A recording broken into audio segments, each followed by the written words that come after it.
जब हम कपूर का नाम सुनते हैं तो सबसे पहले हमारे दिमाग में क्या आता है? मंदिर में जलता हुआ कपूर, उसकी तेज और पवित्र खुशबू और वो छोटी छोटी सफेद गोल टिकिया। लेकिन क्या आपने कभी सोचा है कि ये कपूर आखिर बनता कैसे है और फैक्ट्री में इतना सारा कपूर क्यों बनाया जाता है?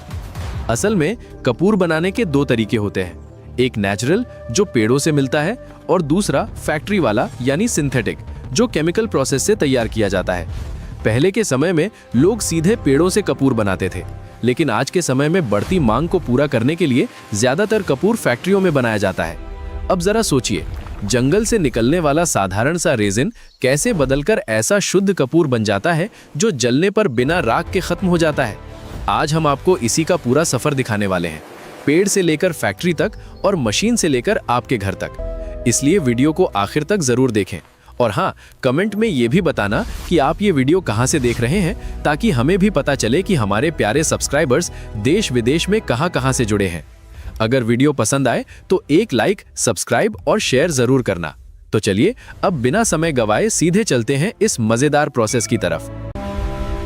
कपूर बनाने के लिए सबसे पहले सही पेड़ चुनना जरूरी होता है, क्योंकि हर पेड़ से सही रेजिन नहीं मिलता। इसलिए पाइन रेजिन निकालने के लिए पेड़ की छाल पर कट लगाया जाता है ताकि अंदर का कच्चा माल बाहर आ सके। कट लगाने के बाद पेड़ से रेजिन निकलता है, यही आगे कपूर बनाने का मुख्य कच्चा माल होता है। धीरे धीरे गिरता रेजिन इकट्ठा किया जाता है, क्योंकि यही आगे बड़ी मात्रा में कपूर बनाने के काम आता है। रेजिन को बाल्टियों में इसलिए भरा जाता है ताकि इसे आसानी से इकट्ठा करके फैक्ट्री भेजा जा सके, जहां इसी से कपूर बनाने का पूरा प्रोसेस शुरू होता है। Already on it. Watch the flow rate. घने जंगल के बीच ये क्रेन कुशलता से ड्रमों को ट्रक में लोड कर रही है। कर्मचारी सुरक्षा प्रोटोकॉल का पालन कर रहे हैं। रेजिन को कंटेनर में लाइन से रखा जाता है ताकि इसे आसानी से मैनेज करके फैक्ट्री भेजा जा सके, जहां आगे इसका प्रोसेस शुरू होता है। ड्रम से भरा ट्रक जंगल से निकलकर फैक्ट्री की ओर जाता है ताकि कच्चा रेजिन समय पर पहुंचकर आगे कपूर बनाने की प्रक्रिया शुरू हो सके।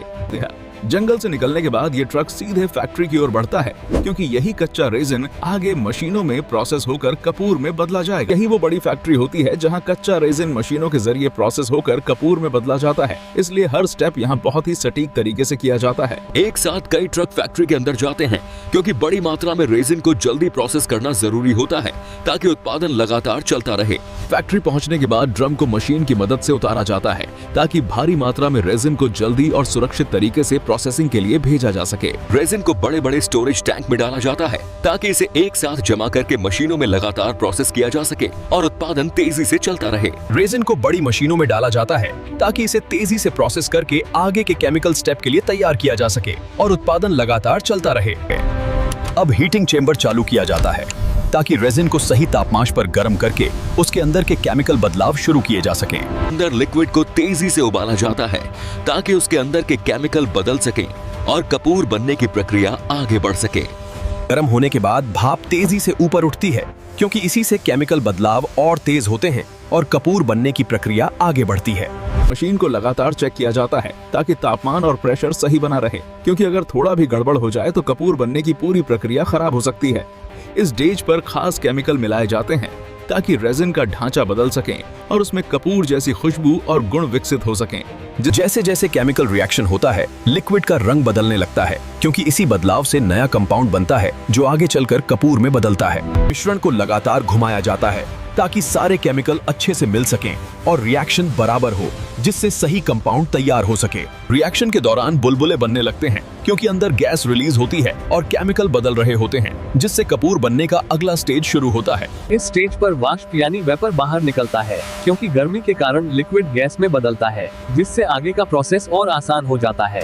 अब ये लिक्विड पाइप के जरिए आगे भेजा जाता है ताकि इसे अगले स्टेप में ठंडा करके सही रूप में बदला जा सके और कपूर बनने की प्रक्रिया आगे बढ़ सके। अब रिएक्शन को स्थिर किया जाता है ताकि केमिकल बदलाव कंट्रोल में रहें और सही कंपाउंड बन सकें, जिससे आगे कपूर की गुणवत्ता अच्छी बनी रहे। अब इस लिक्विड को कूलिंग सिस्टम में भेजा जाता है ताकि तापमान कम हो सके और धीरे धीरे ये ठोस रूप लेने के लिए तैयार हो जाए। ठंडा होने पर यह लिक्विड धीरे धीरे जमने लगता है, क्योंकि तापमान कम होने से इसका रूप बदलकर ठोस बनने लगता है और यही कपूर बनने की शुरुआत होती है। जैसे जैसे ये जमता है सफेद क्रिस्टल बनने लगते हैं, क्योंकि यही वो स्टेज है जहां लिक्विड पूरी तरह बदलकर कपूर के ठोस रूप में आने लगता है। क्रिस्टल बनने के बाद ये बड़े बड़े कपूर के टुकड़ों में बदल जाते हैं ताकि इन्हें आगे मशीन में डालकर सही आकार में बनाया जा सके। कपूर के बड़े टुकड़ों को क्रशर में डाला जाता है ताकि इन्हें जल्दी से छोटे छोटे टुकड़ों में बदलकर आगे प्रोसेस करना आसान हो सके। क्रश होने के बाद कपूर पाउडर में बदलता है ताकि इसे आसानी से आगे मशीन में डालकर एक समान आकार में ढाला जा सके। पाउडर को मशीन में दबाकर गोल टिकिया बनाई जाती हैं ताकि बाजार में एक जैसे आकार में आसानी से इस्तेमाल किया जा सके। इस मशीन में एक साथ कई कई गोल टिकिया बनती हैं ताकि कम समय में ज्यादा उत्पादन हो सके और बाजार की मांग पूरी की जा सके। बनी हुई टिकियां कन्वेयर बेल्ट पर लगातार आगे बढ़ती हैं ताकि इन्हें बिना रुके अगले पैकिंग स्टेप में भेजा जा सके और उत्पादन तेज बना रहे। टिकिया को जल्दी जल्दी पैकेट में भरा जाता है ताकि इन्हें सुरक्षित रखकर सीधे बाजार तक भेजा जा सके और खुशबू बरकरार रहे। अब ये कपूर के पैकेट पूरी तरह सील होकर तैयार हो जाते हैं ताकि इन्हें सुरक्षित तरीके से बाजार तक भेजा जा सके और हर जगह आसानी से इस्तेमाल किया जा सके। तो दोस्तों, इस तरह पेड़ों से निकला साधारण सा रेजिन एक लंबी और शानदार प्रक्रिया से गुजरकर कपूर बन जाता है। जंगल से फैक्ट्री तक और मशीन से पैकेट तक हर स्टेप में मेहनत और टेक्नोलॉजी का कमाल छुपा होता है। अब जब भी आप कपूर जलाओगे तो उसके पीछे की पूरी कहानी जरूर याद आएगी।